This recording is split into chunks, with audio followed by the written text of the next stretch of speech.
Hi guys, it's Joey and this is this week's dubious drawing for Mannaz. And it's a little bit late because the video is a little bit late up this week because poor old Max has strep throat, so I hope you feel better soon. And I wanted to get this done before it got much later here because it won't be too long before I go to bed. So I haven't actually rubbed out the underneath pencil yet, so if you can see pencil lines, that's why. But I wanted to get this video up and done just so it's out there.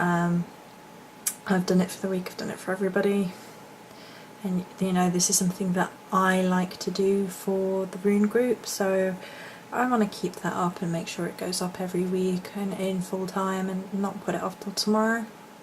So here we go. Here's my rune.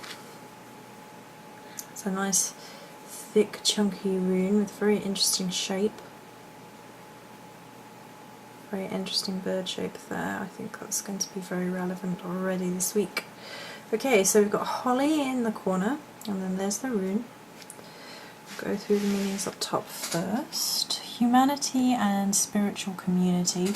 So humanity, a little earth, and then a pentagram for spiritual community. Receiving aid, a rubbish hand with something in it. Rational mind, cogs, and a thought bubble, and then memory and mental powers with a crystal orb for mental powers to sort of on a divination side, and a dark feather. There are more dark feathers along the bottom here, and if you don't know why there are dark feathers here, then you don't know your Norse mythology.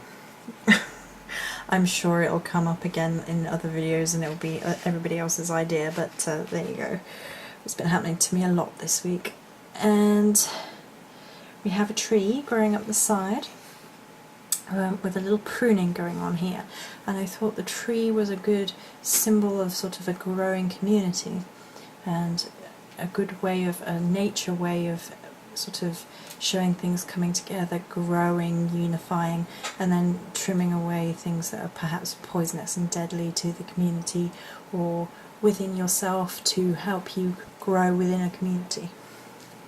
Some more cogs up the side of Mannaz there. Again, the feathers are all hanging off. Black feathers.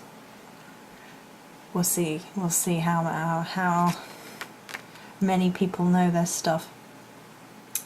So we've got another crystal orb on the top here with some question marks for the whole sort of searching, peering, pushing our mental powers, and some science kit here for sort of the rational mind. Male symbols and then female symbols along this side, and it's all tied together with a ribbon and then a heart in the background, and it's because it can be the merging of male and female in unification as well as general unification within society, so through love of whatever, and then through the joining and tying together. So it's a bit like the sort of hand fasting idea and the sort of tying together of things. I like that idea. And then we have a magnifying glass and some papers, which is just a sort of the closer examination of roles and your strengths and weaknesses and things like that, tying into the problem at hand, the rational mind again, going through things in a very logical manner, but also the sort of scrutinization side of things. So that's Mannaz. I think it's going to be a good rune this week. I have a much better feeling than last week. I think most people all had a very similar experience where it was fairly brutal last week. I think it happened to most people, and I think that was we all felt it as a community last week, didn't we? A lot of people have had a lot of trouble this week, so my heart goes out to everybody. I had a tough week, and quite a lot of people had a really tough week because we're all so connected. Maybe the energies were just flowing around our community and we were all feeling the toughness. But as a community we can get on through. I'm sure we can. So that is this week's drawing, with my unique perspectives, of course, as always. Many blessings.